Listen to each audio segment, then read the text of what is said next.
Welcome to Where Secrets Go to Die, the disappearance of Derrick Henagan. From the Detroit Free Press, I'm John Wisely.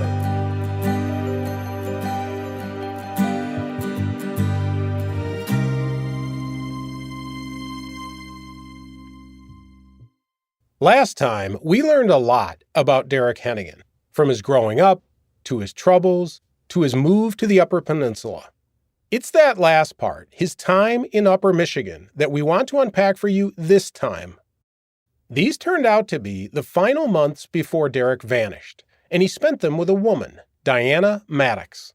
She became his girlfriend, a central figure in his life, and in the mystery surrounding his disappearance. Now, as I said earlier, cops did eye different suspects at different times, but Dyanna became a big focus for them, and for us, for reasons that will become clear as we go. Her whole relationship with Derrick was roughly 6 months, start to finish, but there's no shortage of drama. Derrick moved to the Upper Peninsula around December 2007. Newberry is the county seat, though it's not very big. The Census Bureau says there are only about 5,300 residents in all of Luce County, though that figure doesn't include almost 1,100 prisoners at Newberry Correctional Facility just south of town. Derrick disappeared from here in August 2008, and he's been missing ever since. So what really happened to him? Now obviously, Derrick carried some baggage from his Hartford days, including a drug problem. His girlfriend Dyanna, she had some baggage of her own. When the two of them met, things moved quickly. So when I first met Derrick, I don't know when he came to our lives. 2007, I want to say, maybe 2008. That's Megan Maddox. She was adopted at about age 10 by Dyanna and her first husband. They lived in Lower Michigan for several years, but the marriage ended in divorce before Dyanna's ex died in a car wreck. It was 2007 when Dyanna returned with her kids to her hometown in the UP. Megan left the UP a long time ago. I tracked her down where she now lives, in North Dakota, and she agreed to a phone interview. We moved to Newberry, my mom and my sisters, and then all of a sudden there's this new guy in the picture, and we're like, okay, cool, whatever, she's doing what she does, she's going out, whatever. So like maybe a month, maybe 2 months later, and she's buying a house with him. Soon after, the family learned that Dyanna was pregnant. Megan was about 17 then. Dyanna's 2 biological daughters from a previous marriage lived there as well. They were about 16 and 8 at the time. Well, actually, when we first met him, he was like this big car sales rep, and he was like talking to Dyanna about these cars, and then, I don't know, I guess my mom decided to picked out the car she wanted, and yeah, my mom's driving around this Chrysler 300, not having a job, not doing anything, but probably getting money from the state somehow. If you sense some bitterness there, it's real and it's complicated. Megan said she never really liked Dyanna, and she believes that Dyanna adopted her to collect money from the government. She went so far as to say she hated her mother, and yes, she knows the way to that word. When Dyanna operated a daycare center out of her home, Megan said she was forced to work in it. She'd have to look after the kids and even take care of her younger sister. Megan said Dyanna once struck her in the face, giving her a bloody nose. Megan said Dyanna treated her differently, far worse than she treated her biological kids. Dyanna would take them shopping or out to eat, but Megan wasn't asked to come along. It was kind of a Cinderella thing, wasn't it? Yeah, it was. I'd come home from school. My cell phone and laptop had to sit on the kitchen counter. Dinner had to be done. Then the house had to be cleaned. And then every single room had to be cleaned. Megan had considered Dyanna a mother figure in her life. But she also had questions about what happened to Derrick. I hope and I pray that answers are found when it comes to Derrick, because if she is involved or if she does know exactly what happened, like, I want nothing more than her to sit behind bars and rot for the rest of her life. Like, I hate her that much. Now, Derrick, he also had a complicated relationship with Dyanna. There were the good parts. Megan said Derrick really fell in love with Dyanna. Derrick even had her name tattooed onto his arm, right near the name of his son. Dyanna is now 50. She stands about 5'4". Her ears are pierced, and so is the right side of her nose. She has deep-set brown eyes and wavy black hair that's turning gray. She often wears it up in a bun on top of her head. Dyanna grew up in Newberry. She has 2 sisters and 2 brothers. Her parents were divorced. Her dad worked as a pit boss at a nearby casino. Dyanna studied nursing after high school and ran a daycare in her home. She was 34 when she and Derrick moved in together. Dyanna was married at the time, but headed for her second divorce. Derrick was divorced too. Now I should note, I've tried over the years to get Dyanna to speak to me, without much luck. You've already heard her voice in episode 2. Those are conversations with a bail bondswoman who recorded them and later shared them with us. But getting back to Derrick and Dyanna. Like their failed marriages, their relationship with one another had troubles too, almost from the get-go. And if Derrick thought Dyanna was going to help him get clean, well, he was wrong. If anything, Megan said the opposite happened. Derrick's drug problems soon became Dyanna's. My mom didn't touch a single drug a day in her life that I've, been adopted by her. And then she gets with Derrick and she's popping Vicodin and she's letting him steal Xanax and she's, buying a safe and letting him keep all his drugs in there. And absolutely, Derrick totally got her, turned on drugs. Others have also told me that Dyanna was using drugs around the time she was with Derrick. Dyanna herself would later deny that, saying that she didn't even drink when she was with Derrick because she was pregnant at the time. One thing is clear. Megan said they argued a lot. In late May, one of Dyanna's sisters called police to say that Derrick was possibly assaulting Dyanna, but both denied an assault. In late June 2008, Derrick and Dyanna had another fight that brought the cops to the house. The next day, they both said they didn't want to press charges, but prosecutors later did charge Derrick with domestic violence.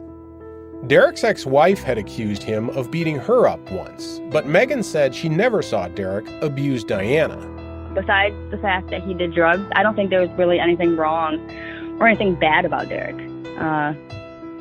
He wasn't abusive towards Dyanna, or? No, I don't think he ever was abusive, to the point where, he would lay his hand on her, just out of the blue. If Dyanna was pushing on him or clawing at him, biting him, keying him with the key. Oh God. Derrick would try to be get away from me, die. Or, come on. The guy really got my mom's name tattooed on him, and they only dated for, I can't tell you how long. Dyanna would later say that she was, quote, knocked around, end quote, by Derrick. She said she visited the hospital 3 times because of it.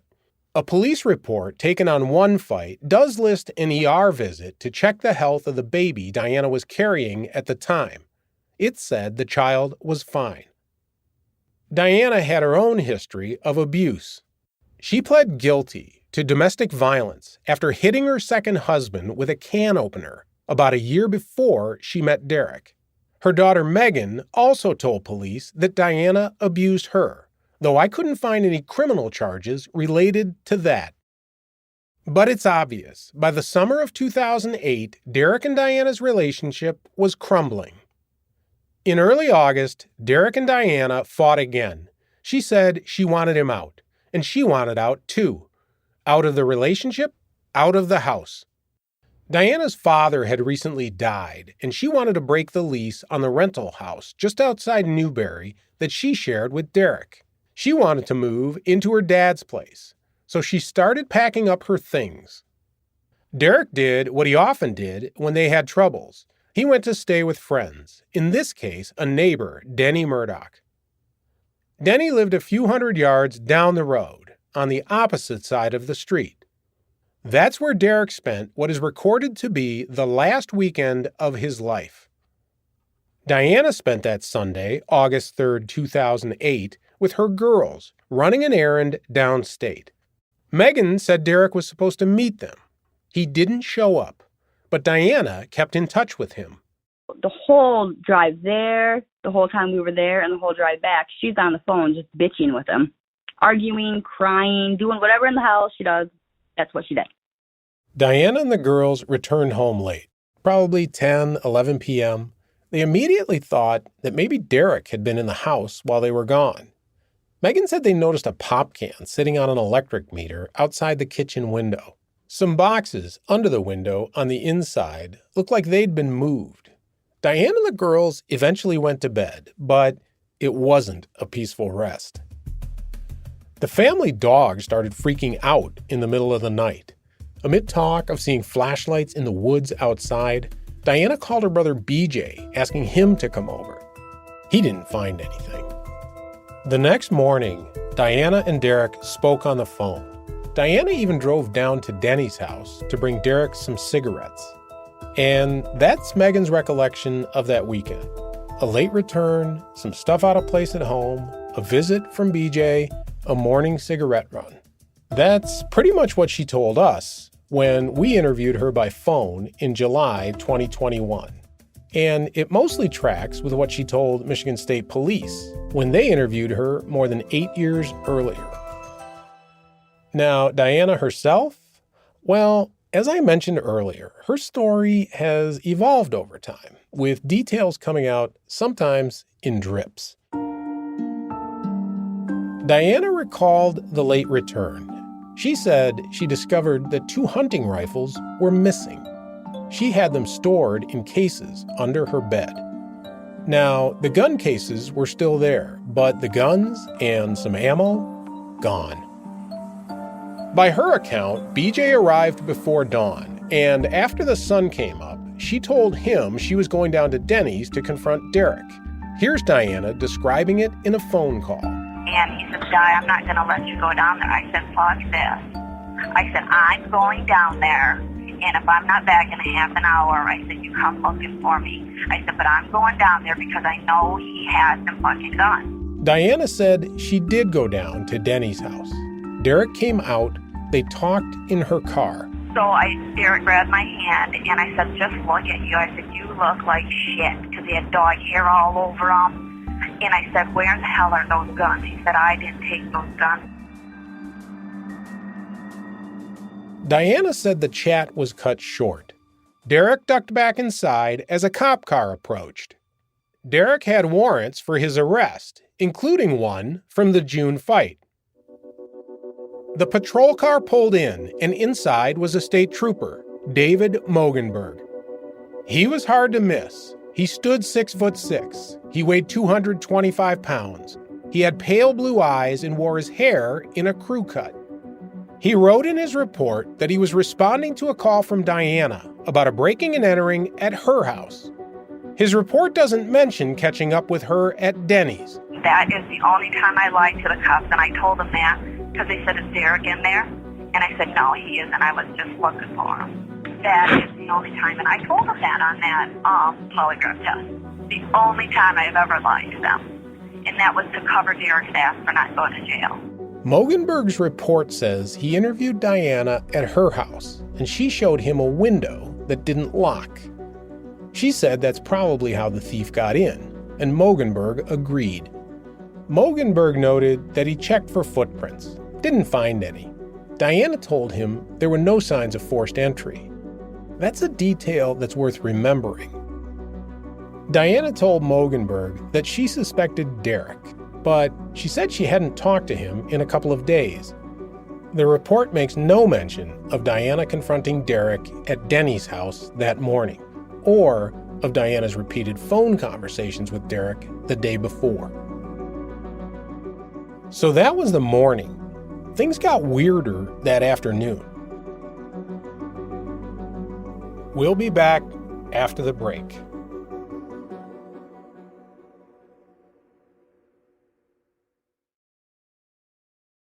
And we're back. Megan said she remembers Dyanna and Derrick talking by phone. Dyanna told Megan she planned to meet Derrick at the deer blinds in the woods behind the house. Those are makeshift shelters that deer hunters build in the woods to stay out of the rain and the wind. But when Dyanna hung up the phone, she didn't go to the woods immediately. She said she wanted to nap. She crashed on the couch for what turned out to be several hours. Megan said when Dyanna finally did get up, she tried to call Derrick. When she couldn't reach him, she wanted to search the deer blinds. So then she got on her quad, and I had to walk her throughout the woods and show her all the deer blind spots. I want to say there were 4. She's hollering Derrick's name. I'm hollering Derrick's name. There's no Derrick. Megan said they returned to the house, and Dyanna tried to phone Derrick again. No luck, but Dyanna did reach someone else, and she recounted that earlier conversation with Derrick involving the deer blinds. I don't know who she calls, but she's talking to somebody on the phone. And that's where I heard her say, Derrick was saying, "Die, they're going to kill me. Die, they're going to kill me. You need to come and get me. I'm going to go to the woods."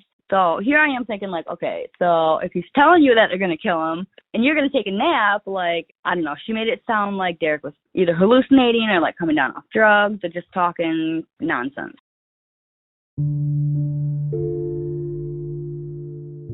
I've had several conversations with Megan. I've also listened to a recorded conversation she had with an outside investigator. And I've read the state police account of her interview with them. These accounts were given over a period of years. They are mostly consistent, though there are some important differences I need to point out. Megan has described the news about Derrick saying they're going to kill me 3 different ways. The police report says Dyanna told Megan that Derrick said it. But as you just heard, she told me that she heard Dyanna recount that conversation to someone else. When I asked her to reconcile the two, she then said she overheard Derrick say it himself because Derrick and Dyanna were on speakerphone. So what about others who were around at that time? What about Denny Murdoch, the guy with the place just down the road? Turns out he remembered that day as well. We weren't able to reach Denny, but police were. Denny confirmed to them that Derrick stayed with him that weekend. He remembered seeing Dyanna talking to a trooper outside the house that morning. Denny remembered telling Derrick to get out. In Denny's telling of it, Derrick had spent the day calling family and friends downstate, looking for a ride out of the UP. Derrick also talked to Dyanna. Denny said he overheard something about Derrick and Dyanna meeting at the deer blinds. He heard Derrick say something to the effect of, "Come and get me when the coast is clear, and don't mess around because there are a lot of mosquitoes out there." Denny said that later that afternoon, around 4:30 or so, his patience ran out. Denny's girlfriend was due home from work soon, and he wanted Derrick gone before she arrived. Derrick was afraid to leave because he knew the cops were looking for him. He asked Denny to walk out to the road and look both ways for cops. Denny said he did, and then Derrick walked out, down the driveway, across the road, and into the woods that lead back to Dyanna's place. That, right there, is the official version of Derrick's disappearance. The police reports say he was last seen walking into the woods. Here's where things start to get really muddy. Derrick's ex-wife, Sherry, who lived downstate with their son, she told state police that she spoke to Derrick on Sunday, August 3rd. According to the police report, Sherry remembered him saying he was planning to leave Dyanna and return to Lower Michigan. Sherry told police she never heard from Derrick on Monday, August 4th. That's the day he disappeared. She said that was unusual because he called her almost every day to check in on his son. Now, Sherry, she did get a phone call from the UP that day. It was from Dyanna Maddox. Sherry said that was unusual, too, because they didn't get along. Dyanna hated it when Derrick called Sherry, and Dyanna was jealous of Sherry. Sherry told the police, quote, "Oh yeah, she cut her hair to be like mine. She got her nose pierced like mine. You know, she tried to be like me, and I really think she hated it," end quote. Sherry said she was at work when Dyanna called her cell phone that Monday, August 4th. Quote, "She's like, he's gone," Sherry said as she recounted the conversation to police. "I asked her, who's gone? What are you talking about? And she said, D, he's gone. I can't find him," end quote. Dyanna told Sherry that Derrick never showed up for their planned meeting at the deer blinds. Sherry said at that point, she started to panic. Sherry said that Dyanna told her that she'd already called police to report Derrick missing, but that's not what the police reports say. The missing person report was filed 3 days later. The day Derrick was last seen, Dyanna also called his mom, Betty Henagan. Betty recounted it in an email to a friend. She said the call came at about 5:50 p.m. Dyanna said Derrick never showed up at the deer blinds as planned. Betty suspected immediately her son was dead. Other people received phone calls as well. Are you surprised that the Derrick Henagan thing has lasted as long as it has? Oh, yes. I'm really surprised. There's people out there that know something. Something happened. And I think I heard the beginning of it. That's Brian Mitchell. He was married to Dyanna's sister Mary when Derrick disappeared, though they later divorced. Brian described to me a phone call from Dyanna to his wife. He couldn't remember the exact date, but he knows it was right around the time that Derrick disappeared. It seemed like it was towards evening. A phone call come in. Of course, Mary always answered the phone call. So she said, "We got to get out there. They're fighting really bad, and there's blood all over the place," is what she said. And all I can think of is, oh my God, some major's going on. So I said, okay, let's go. Brian thought Dyanna was in danger from Derrick. Brian had a license to carry a concealed weapon, so he got his handgun and started to load it. But he never did go out to the house that Derrick and Dyanna shared. His wife ended the call and said everything was taken care of. Pretty much after that, I started gathering my stuff to get out the door. Then all of a sudden, everything went quiet. We weren't going out there. Everything just quiet. And everything just got dropped just like that. Brian Mitchell told us that when we interviewed him at his kitchen table in the UP in January 2020, right before COVID-19 hit. It wasn't the first time he'd recounted the call. Brian told us that after Derrick disappeared, he stopped by the state police post and told Trooper David Mogenberg about it. But Mogenberg didn't seem interested. He was not writing anything down, nothing. There's no record of that visit in the reports provided by the state police. It wasn't until 2015 that another trooper interviewed Mitchell about that panicked call and included it in his report. Here are some more oddities. One of Dyanna's biological daughters, Teresa, didn't respond to our request to interview her, but was interviewed by police in 2015, 7 years after Derrick disappeared. She was about 16 the summer Derrick went missing. Teresa said that she remembered being at the house that day. She said her uncle BJ returned to the home between 3 and 5 p.m., and BJ and Dyanna rode four-wheelers to search the woods for Derrick. While they were out, Teresa said she heard 3 gunshots, quote, really close to the house, end quote. She said her mom returned, got on the phone, and stayed on it for several hours. Teresa said her mom was pretty hysterical throughout the afternoon. Now, in hundreds of pages of police reports, Teresa is the only person who ever mentions hearing gunshots at any point. Teresa also seemed pretty certain about this BJ story. But a few months later, Teresa said she didn't remember BJ being there that night. She still remembered the gunshots, though. For what it's worth, BJ told police he had nothing to do with Derrick's disappearance. When I talked to Megan, she questioned Teresa's account. She at first told me she was pretty sure Teresa wasn't even there that afternoon. Eventually she said, quote, I know for a fact Teresa wasn't there, end quote. That is a possibility. In my reading of the reports, it looks like Dyanna's sister Mary picked up the kids. Dyanna had told her she and Derrick were going to be fighting. Mary said the kids spent the afternoon at her house. She thought Teresa may have driven, though she couldn't remember for sure. Teresa also told police that she remembered Megan walking to the Bear Den, a local market, to buy bleach because, quote, her mother needed to clean up something in the house, end quote. Teresa couldn't pinpoint a date for the police. She said it was around the time Derrick disappeared, and her mother had to have bleach. She remembers Dyanna cutting out a square piece of the carpet because there was blood in it. But a few weeks later, Teresa talked to police again, and she walked back that story. The investigator wrote in his report, quote, for clarification, she had spoken with her sister Megan, and neither her nor Megan ever remember going to get large quantities of bleach or cleaning materials from the Bear's Den, end quote. Now, for her part, Megan denies ever buying bleach or needing it in the house to clean up blood.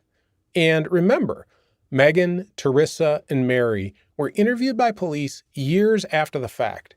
But on the question of the bleach, either they went to the Bear Den and bought it, or they didn't. So we talked to Linda Pease, who at the time owned the Bear Den. It's this little market just down the road from where Derrick and Dyanna lived. We've stopped in there pretty much every time we visited. It's sort of a community landmark, but it's also a good listening post to hear what the locals are talking about. It's got 3 gas pumps out front and 6 or so aisles of groceries inside. There's also beer, wine, and liquor there. They've even got a little deli counter. Dyanna's girls came in often, though their mom mostly stayed in the car. Derrick was a regular, too. Linda remembers liking him.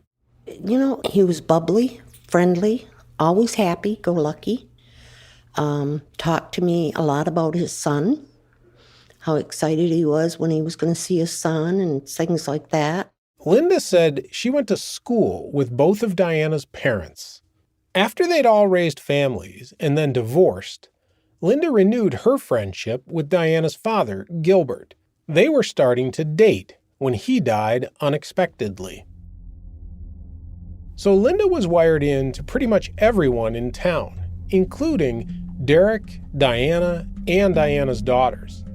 Linda's employees knew them as well. Pat was talking to us and said that the girls came in and bought all the cleaning supplies, all the bleach and stuff that I had on the shelves, and a bunch of other cleaning supplies that I had in the store. Pat is a former clerk at the Bear Den who worked for Linda. She died in 2010. But Linda and others from the store remember her account. And it seemed kind of strange, but we didn't think about it, okay, cleaning something. And then the next day or two, all of a sudden he's missing. And then he can't be found at all. Linda insists her security cameras would have captured the bleach purchase, but she didn't know to look for it until well after her recording system had taped over that portion of the file.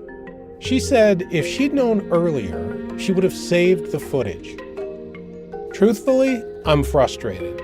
I wish I could tell you, flat out, the definitive story about the bleach. But I will say this, theirs isn't the last word on that topic.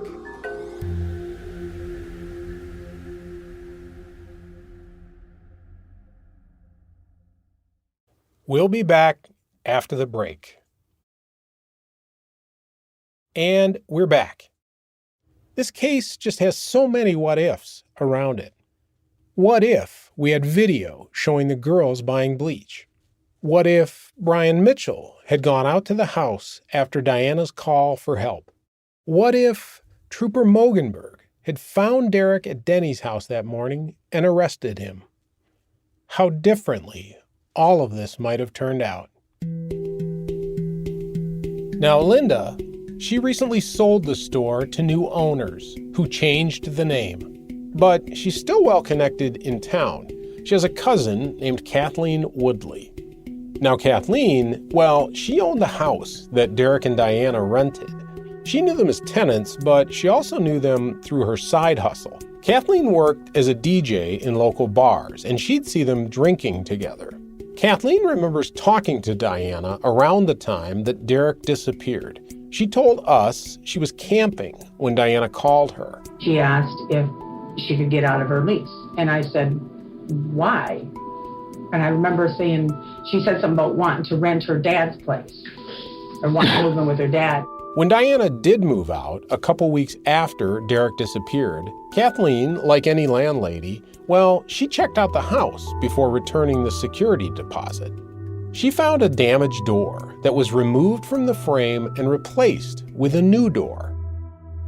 So we can't say for sure when the door was damaged, but we can say that when Trooper Mogenberg walked through the house 3 weeks earlier, he made no mention of a damaged door in his report. Dyanna would later say that one of her errands the day before Derrick disappeared was to go to Lowe's to get doors for the house. She said she had to replace ones that Derrick had damaged. Her daughter Megan, who accompanied her on that trip, doesn't recall stopping at Lowe's. In any case, Kathleen also found a damaged window.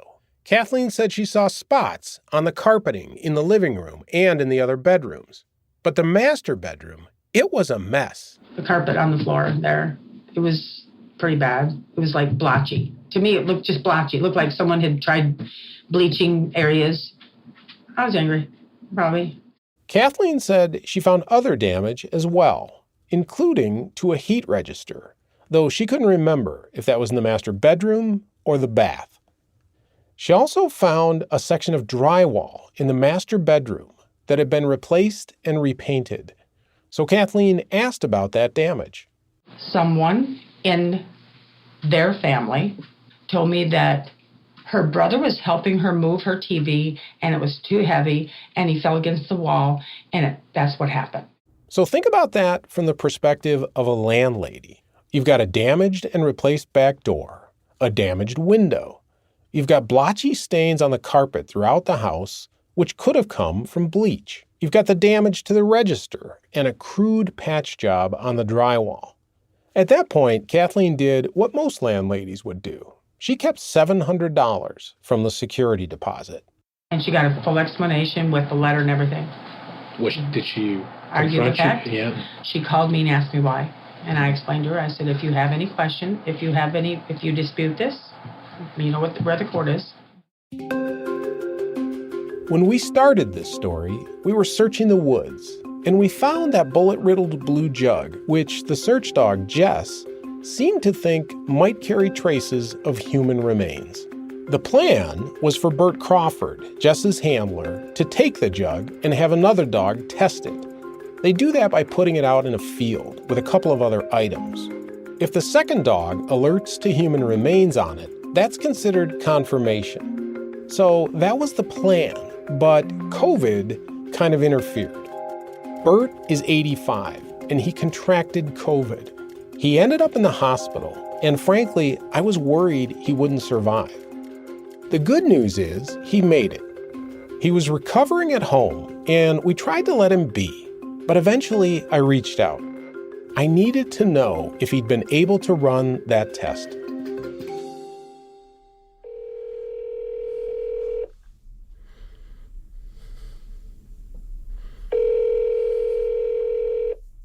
Hello. Bert Crawford, John Wisely at the Free Press. How you doing? Hey, John. How are you? Doing okay. Thank you. That's good to hear. How's your health? Oh, not bad. I think I'm getting accident prone. I'm at that age. Oh, no. Did you have I was thrilled to hear Bert was doing better. And then I asked him. Bert said he did run a second test. So, did another dog confirm Jess's hit? Yeah, nobody else hit on that. Nothing. Really? Oh, I had 3 dogs go over it. Wow. Three different HR dogs that are really well known. I guess Pat. He paired up with a downstate woman who is a respected handler of human remains detection dogs. We were training, and she only wanted 2 sources set out. So they were old sources, like a gauze pad, and then there was a slipper that had been involved in an accident, and it just had minute blood on it. And I put those 2 out, and then I put the blue jug out in between them, not in a lineup, but where the dog had to search. And her dog passed right over it. That was not the result we were hoping for. We knew from the beginning it was a long shot, but we got pretty excited when we heard Jess bark. The bullet holes in the jug piqued our interest even more. But for now, we can't say that there were human remains on it. Here's the thing. Despite the negative test, Bert is convinced that search was important. Definitely something there, because she caught it on the wind when we were on top of that hill on that sand dune there. So I thought, well, like I say, Jess was just drawn to it for some reason, but with all her actions on top of that hill when the wind was blowing at her, there's something out there, John. Something out there. We should tell you that Mike and Bert didn't search that property by accident. There's a reason they chose to search there. That property is owned by the local road commission. As the crow flies, it's about 5 miles from where Derrick was last seen. But the edge of it, well, it's about 300 yards from the back door of a home. That home belonged to 6'6", pale blue-eyed, crew-cut state trooper David Mogenberg. Next time on Where Secrets Go to Die. I even asked him, what is this? And he looked at me and he goes, if you tell anyone about what you've seen out here today, he's like, I will go to the house, I will kill your mother in front of you, and then kill you.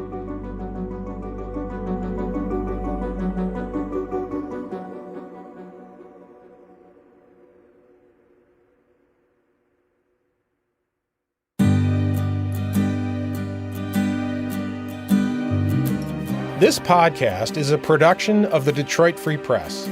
It was investigated, written, and hosted by me, John Wisely. Our executive director is Anjanette Delgado. Our executive producer is Darcy Moran.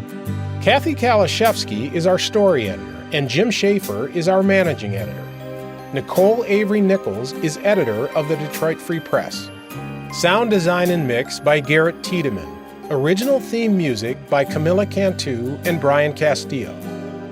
Thanks to associate audio producer Robin Chan and development and contributing producer Tad Davis. And a special thanks to former Free Press photojournalist Kathleen Galligan, whose initial reporting was instrumental to this story. Outside audio in this episode was provided by Jody Newman. For more on this story, including photos, videos, and source documents, see our Where Secrets Go to Die show notes. If you have a tip from me, you can send it in an encrypted email to wiselyj@proton.me. To support investigative journalism like this, become a Detroit Free Press subscriber. Also, be sure to rate and review this podcast. That's a huge help to us. See you next time.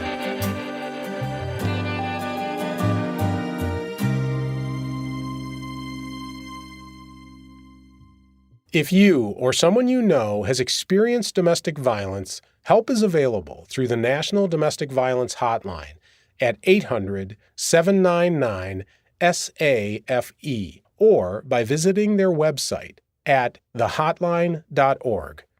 For help with mental health or substance use disorders, visit samhsa.gov or call their hotline at 800-662-HELP for free confidential referrals.